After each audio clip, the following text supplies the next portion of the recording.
몇 년 전이었습니다. 교회 수련회를 마치고 집으로 돌아가는 길이었습니다. 열심히 사역을 마치고 그렇게 집으로 돌아가는 길은 참 행복하고 또 보람이 있습니다. 비록 몸은 피곤했지만 밤새도록 말씀과 은혜를 나눈 기억들에 참 행복한 돌아가는 길이었습니다. 저는 지하철 문 쪽에 살짝 기대어서 그렇게 쉬고 있는데 갑자기 쿵 하는 소리와 함께 깜깜해지는 곳이었습니다.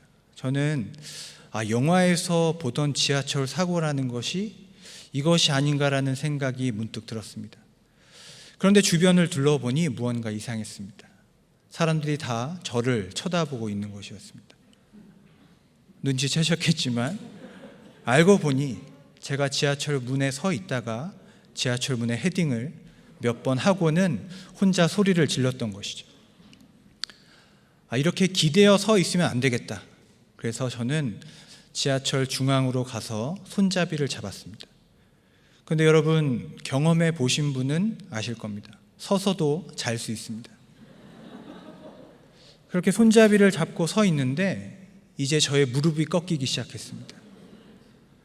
앉아야지 해도 손을 잡고 저는 자꾸 바닥으로 주저앉는 것입니다. 생각해보면 제 주변의 사람들이 제가 얼마나 무서웠을까 생각해봅니다. 남루한 행색으로 행복한 표정을 짓고 지하철 문에 머리를 박더니 이제는 지하철 중앙에서 마구 주저앉는 것입니다. 급기야 제 앞에 서 계셨던 백발이 성성한 할아버지께서 저에게 자리를 양보하셨습니다. 제 평생의 처음이자 마지막으로 그분께 자리를 양보받았던 기억이 납니다. 그렇게 마침내 제가 가야 할 마지막 환승역에 도착했고 이제 기차가 들어오고 있습니다. 이제 저 기차를 타고 몇 정거장만 더 가면 드디어 집에 가겠다. 기대와 설레는 마음이 있었습니다. 그런데 갑자기 그때에 제 등을 두드리는 누군가가 있었습니다.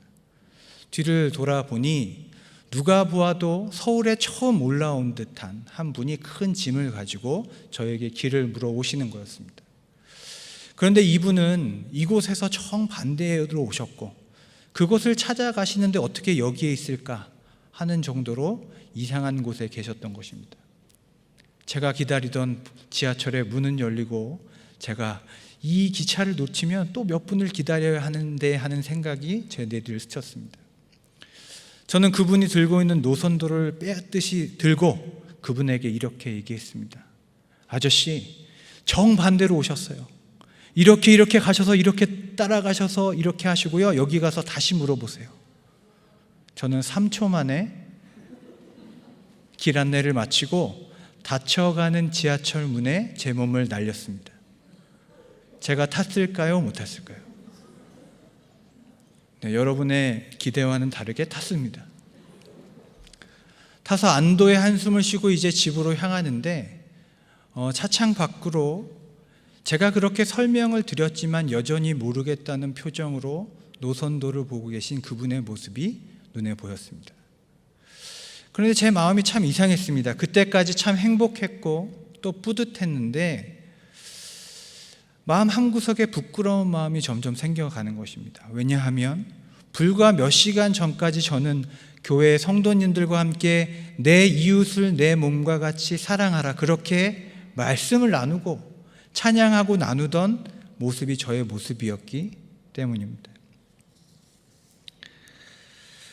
우리는 이웃을 섬기고 사랑해야 한다는 것을 잘 알고 있습니다. 그러나 그 이웃을 내 몸과 같이 사랑한다는 것이 어떤 것인지 잘 알지 못하고 그것이 얼마나 어렵고 또 알기 어려운 것인지 우리는 깨닫지 못한다는 것입니다. 오늘 본문은 이 이웃 사랑에 대한 이야기입니다. 오늘 본문 말씀 30절을 보시면 오늘 본문은 이렇게 시작합니다. 예수께서 대답하여 이르시되 이렇게 시작합니다. 즉 예수님께서 어떤 질문에 대답을 하고 계신 것입니다. 사람들이 모여 있고 예수님께서 말씀을 전합니다. 그러는 가운데 한 율법 교사가 손을 들고 예수님께 질문하는 것입니다. 어떤 질문입니까? 예수님, 알겠습니다. 당신의 말씀대로 하나님을 사랑하고 이웃을 사랑하는 것이 영원한 생명의 길인 줄 알겠습니다. 그런데 하나님이 누구신지는 제가 알겠습니다. 그런데 이웃은 누구입니까? 라고 질문하는 것입니다. 여러분, 그런데 이 질문이 어려운 질문입니까? 제가 보기에는 너무나 쉬운 질문입니다. 누군가가, 어떤 권사님이, 집사님이 저에게 이 질문을 하신다면 저는 명확하게 대답해 드릴 수 있습니다. 권사님, 영락교회가 있는 수표로 33, 이 주변에 있는 사람들이 우리의 이웃입니다. 권사님 살고 계신 성동구, 광진구, 동대문구, 중랑구, 그 주민들이 우리의 이웃입니다. 그곳에 힘든 분들 제가 명확히 말씀드리고 도울 수 있는지를 말씀드릴 수 있습니다. 그런데 오늘 예수님께서는 그렇게 대답을 하지 않으시고 30절에 그 대답을 이렇게 시작하십니다. 어떤 사람이 예루살렘에서 여리고로 내려가다가, 질문은 이웃이 누구입니까? 라는 질문인데 예수님은 어떤 이야기를, 긴 이야기를 시작하시는 겁니다. 저는 성경에서 예수님께서 이런 식으로 대답할 때마다 이 질문한 사람은 얼마나 답답할까라는 생각이 들곤 합니다.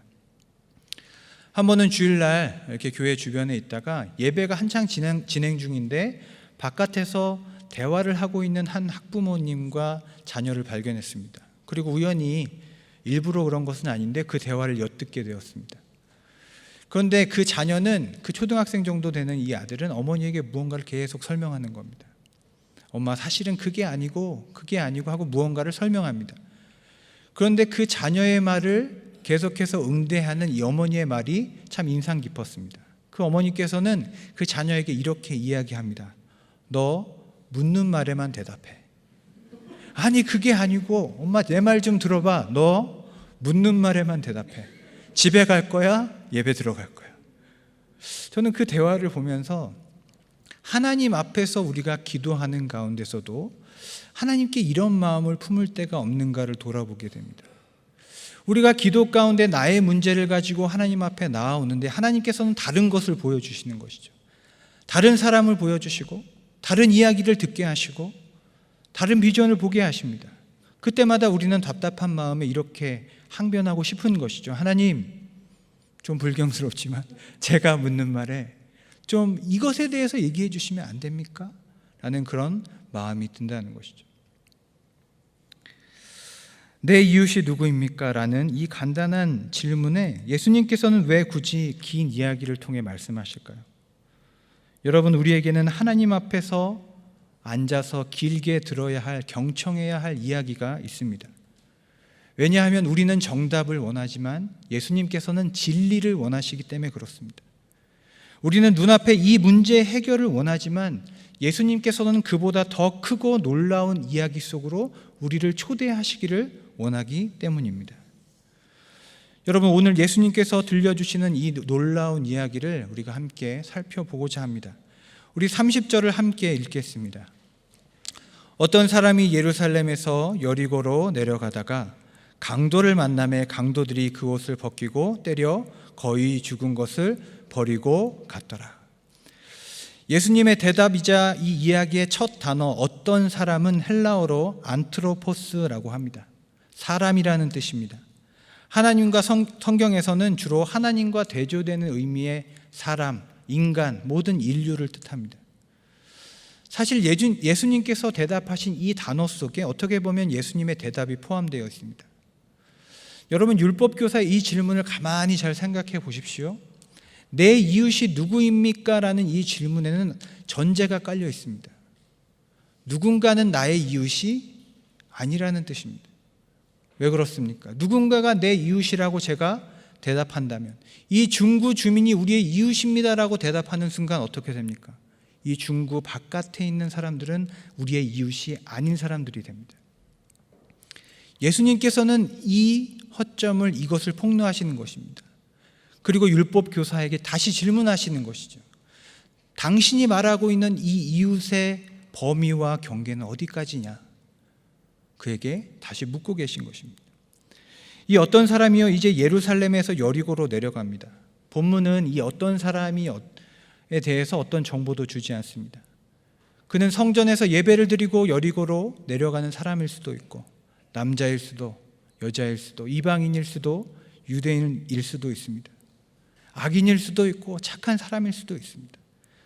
그런데 이 길은요, 말 그대로 내려가는 길이라고 합니다. 예루살렘은 높은 곳에 있고 여리고는 낮은 곳에 있습니다. 약 27km 되는 이 길은 지형적으로 동굴과 바위가 많아서 실제로 강도가 많이 출몰하는 지역이라고 합니다. 불행하게도 이 사람이 강도를 만나게 된 것입니다. 그런데 여러분, 오늘 말씀을 자세히 보시면 강도를 만나고 강도의 행위가 자세히 묘사되어 있습니다. 세 가지 동사로 표현되어 있습니다. 어떤 사람을 어떻게 대우합니까? 그를 옷을 벗기고 죽도록 때리고 길에 버립니다. 여러분, 이 강도의 이 행동에 대한 묘사는 이 이야기를 통해서 우리에게 어떤 기대 또 질문을 하게 됩니다. 길을 가다가 강도를 만나면 그는 우리의 옷을 빼앗고 때리고 버렸다면, 그렇다면 다음에 나타날 강도가 아닌 사람은 이 사람에 대하여 어떻게 행동할 것인가? 우리는 그 기대를 가지고 이 이야기를 듣게 됩니다. 그때 마침 제사장과 레위인이 지나갑니다. 오늘 본문 말씀 31절, 32절 제가 읽겠습니다.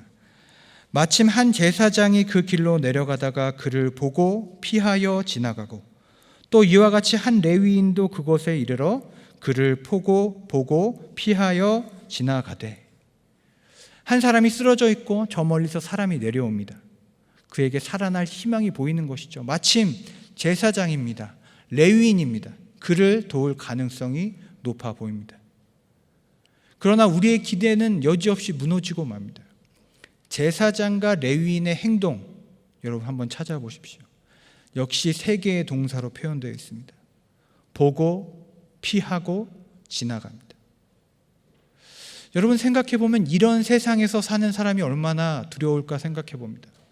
길을 가다가 강도를 만나면 그는 나를 것을 빼앗고 때리고 버리고 갑니다. 그리고 강도가 아닌 사람을 만나면 그는 나를 보고 피하고 지나갑니다. 얼마나 무서운 세상입니까? 그런데 우리는 이런 질문을 하게 되죠. 왜 제사장과 레위인은 거룩한 사람인데 그를 피하여 지나갔을까? 그의 입장에서는, 제사장의 입장에서는 이런 질문을 했을 것입니다. 만약 저 사람이 죽어 있으면 어떡하지? 왜요? 제사장이니까 부정한 시체를 만지면 제사장의 직분을 어느 기간 동안 하지 못하게 됩니다. 당장의 자신의 일에 지장을 받는 것이죠. 그리고 막상 다가갔는데 죽지 않고 살아있다면 또 이런 걱정을 하게 되는 것이죠. 만약 주변에 강도가 있으면 어떡하지? 이 사람을 믿기로 해서 아직까지 강도가 그 주변에 숨어서 이 사람을 믿기로 나를 약탈하면 어떡하지? 라는 질문을 했을 것입니다. 제사장도 이 질문과 이 논리적인 생각 때문에 보고 피하여 지나갑니다. 근데 여러분, 이 말씀을 자세히 읽어보면 이 레위인과 제사장의 행동이 그렇게 고민한 흔적이 보이지 않습니다. 늘 일상적이고 반복된 행동 같이 표현됩니다. 늘 보던 광경이었던 것이죠. 그리고 늘 그렇게 생각했기 때문에 그렇게 지나갑니다. 가던 길을 멈추지 않고 내가 손해볼 수 있기 때문에, 내가 강도당할 수 있는 두려움 때문에 그냥 멈추지 않고 돌아갔다는 것입니다. 여러분, 이 제사장과 레위인의 이야기를 통해서도 예수님께서는 율법교사에게 다시 질문하는 것입니다. 당신이 말하는 이웃 사랑의 강도가 어느 정도냐라는 것이죠.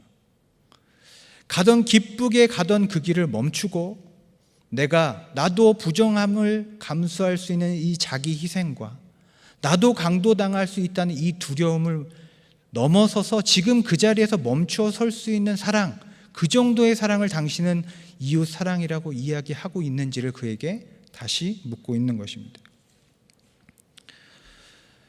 최근 광화문 거리를 걷다가 교보문고 그 앞에 글간판이 있습니다. 간단한 글을 이렇게 간판에 써서 전시하고 있는데 지금 이렇게 적혀 있습니다. 나중에 한번 찾아가서 보셔도 좋을 것 같습니다. 씨앗처럼 정지하라. 꽃은 멈춤의 힘으로 피어난다. 네, 적으시는 분들을 위해서 다시 읽겠습니다. 씨앗처럼 정지하라. 꽃은 멈춤의 힘으로 피어난다. 저는 이 짧은 글이지만 큰 울림이 있었습니다. 아, 그렇지. 생명은 정지함으로 멈춤으로 그렇게 움트고 피어나는구나. 생각해보면 심겨져야 할 씨앗이 나는 심겨지기 싫다고 막 땅 위를 뛰어다니면 어떻게 되겠습니까? 말라서 죽거나 새가 먹거나 그렇게 끝이 나겠죠.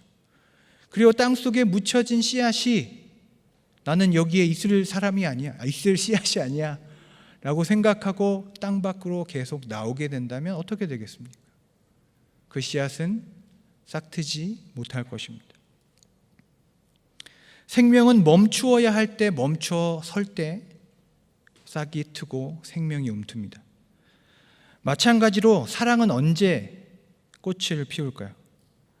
내가 상대방의 절실한 구원의 요청 앞에 멈추어 설 때 사랑은 꽃을 피웁니다.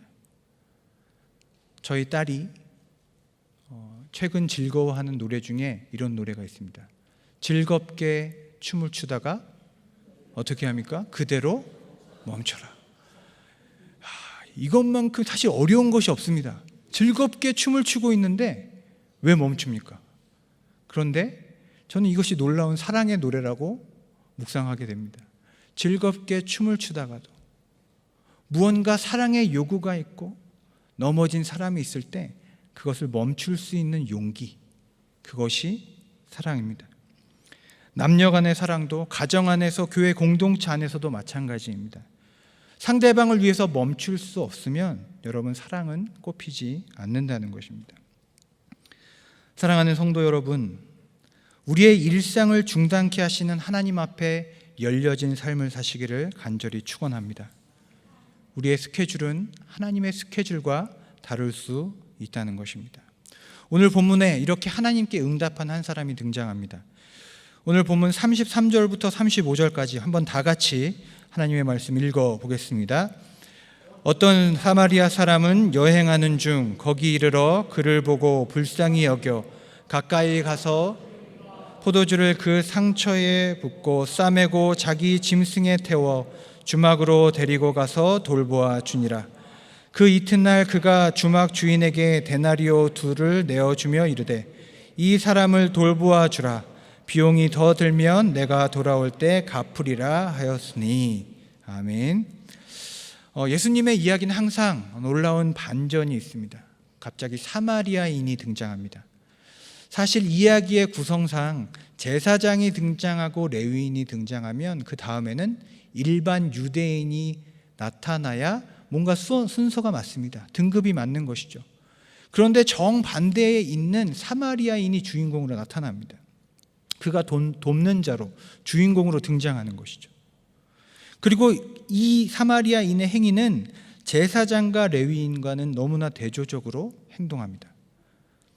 제가 사마리아인의 행동을 요약해서 읽어보겠습니다. 그가 보고 불쌍히 여기고 가까이 가고 기름과 포도주를 붓고 상처를 싸매고 태우고 데리고 가서 돌보아 줍니다.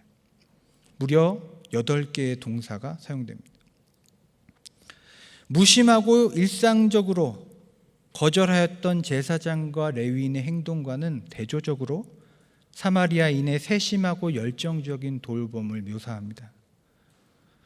당시 이 이야기를 듣는 유대인들에게는 너무나 이것이 충격적인 일일 것입니다. 왜냐하면 유대인들은 사마리아인과 자신을 결코 동일하게 생각할 수 없기 때문입니다. 이 이야기의 주인공이 우리가 아니구나라는 것을 깨닫게 되는 것이죠. 그리고 이 이야기 속에서 자신들과 동일시할 수 있는 것은 사랑 없이 지나간 제사장, 레위인, 아니면 저기 쓰러져 있는 저 어떤 사람입니다. 여기서 우리는 다시 이 어떤 사람에게 주목하게 되는 것이죠. 저는 사마리아인이 주인공으로 등장하면서 이 이야기가 이렇게 읽힙니다. 예수님께서 율법 교사들에게 다시 이런 질문을 또 던지시는 것이죠.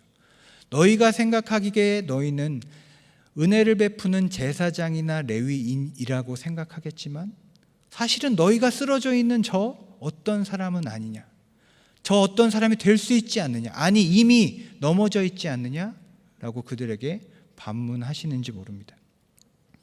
이웃사랑의 주체가 역전된 것입니다. 교회 성도님들과 함께 필리핀 지역으로 단기 선교를 간 적이 있습니다.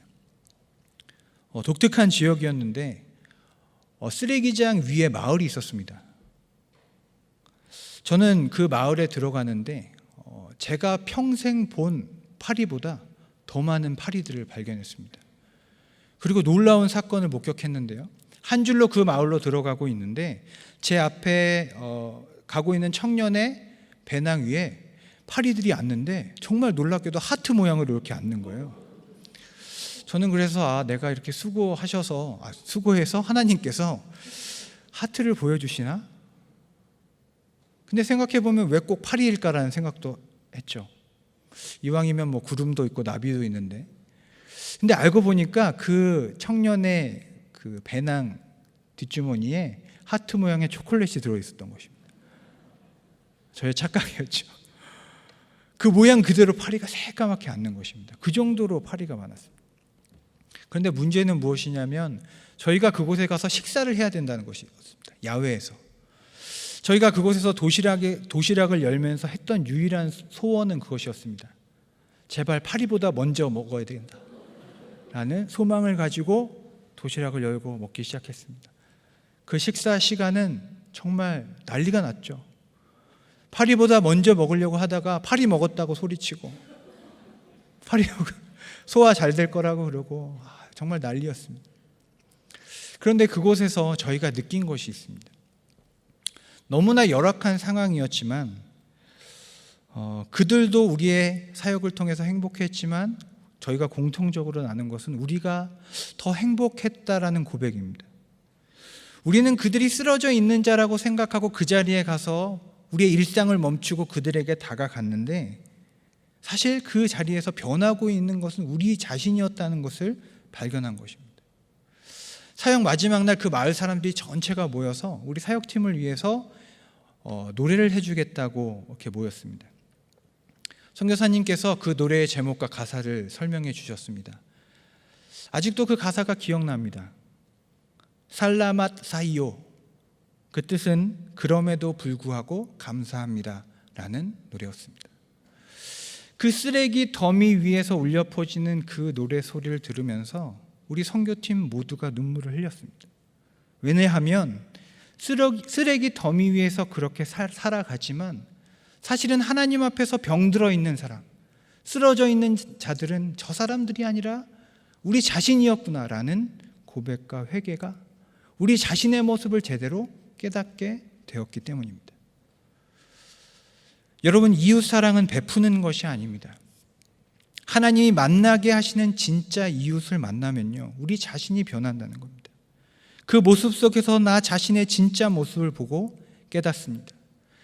내가 짜고 내가 계획했던 내 시간표가 없어지고 하나님의 시간표가 우리의 삶을 채워갑니다. 오늘 본문에 두 사람이 하나님의 시간표대로 그 인생이 다시 짜여집니다. 첫 번째 사마리아 사람입니다. 그는 그 이튿날 다시 주막으로 찾아갑니다. 원래 가려고 했던 곳이 있겠지요. 그러나 다시 그의 인생은 변합니다. 그리고 두 번째 사람이 있습니다.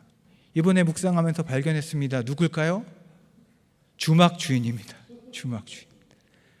그냥 강도만 출몰하는 그 지역에 장사를 하던 사람이었음에도 불구하고 그 사람은 그 사마리아인과 쓰러진 사람을 만남으로 돌보는 사람으로, 돌보고 배려하는 사람으로 그 일에 사역에 동참하게 됩니다. 여러분, 놀랍지 않습니까? 지나가는 인생에서 돌보고 살리는 사람이 됩니다. 강도가 판치는 그 길 위에서 누군가 멈춰 섬으로 돌봄의 공동체가 이루어집니다. 이웃을 만나 멈추는 그곳에서 그도 살지만 나도 살아가고 새로운 가치를 따르는 새로운 공동체가 생겨난다는 것입니다. 이것이 이웃 사랑의 신비입니다. 여기서 한 가지 질문이 남습니다. 왜 제사장과 레위인은 그냥 지나가고 이 사마리아인은 멈추어 설 수 있었을까? 그 비밀은 무엇일까? 여러 가지로 대답할 수 있겠지만 저는 오늘 본문 33절에 이런 문구가 있습니다. 사마리아인이 무엇을 하고 있다고 기록합니까? 여행하는 중이었다라고 기록합니다. 그냥 지나가다라고 표현할 수도 있고 제사장과 레위인처럼 내려갔다라고 할 수 있는데 여행하다가라고 합니다. 아, 그렇구나. 우리가 여행하듯 살아간다면 누군가를 멈추어 서서 돌볼 수 있겠구나.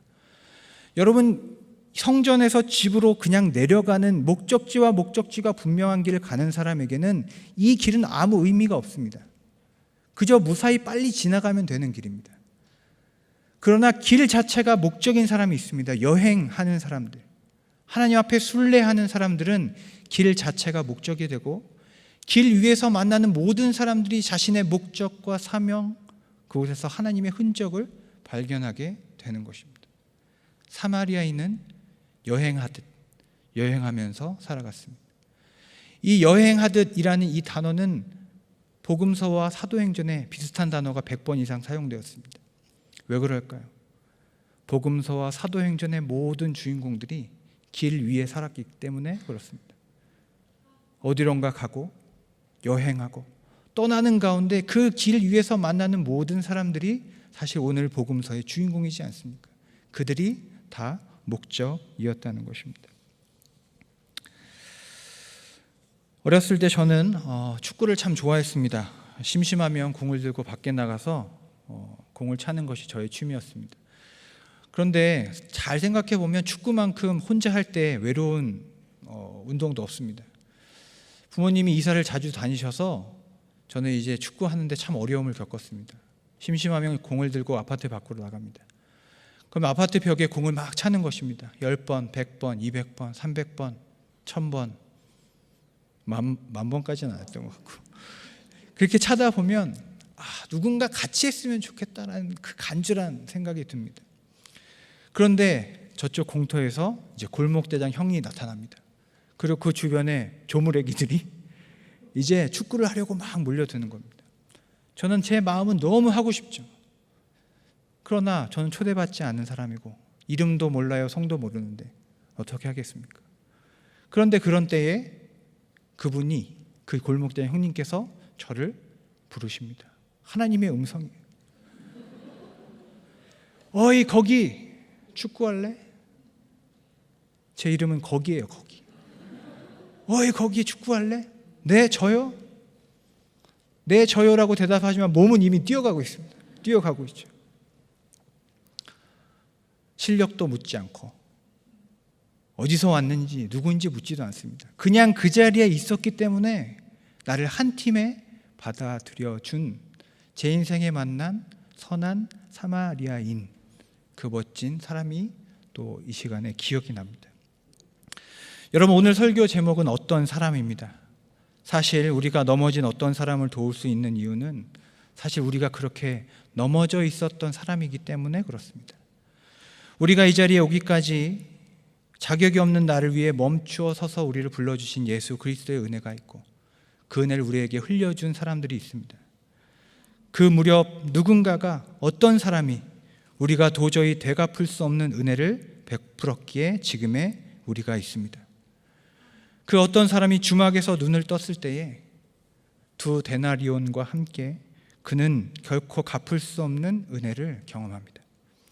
돌려줄 수 없기에 그는 그 사랑을 또 누군가에게 흘려보냈을 것입니다. 사랑하는 여러분, 우리는 지금 어디를 향하여 내려가고 계십니까? 살기 위해서 피해가고 지나쳐버리는 이 시대에 예수님께서 들려주시는 이 놀라운 이야기는 살기 위해서가 아니라 살리기 위해서 멈추는 사랑을 우리에게 보여줍니다.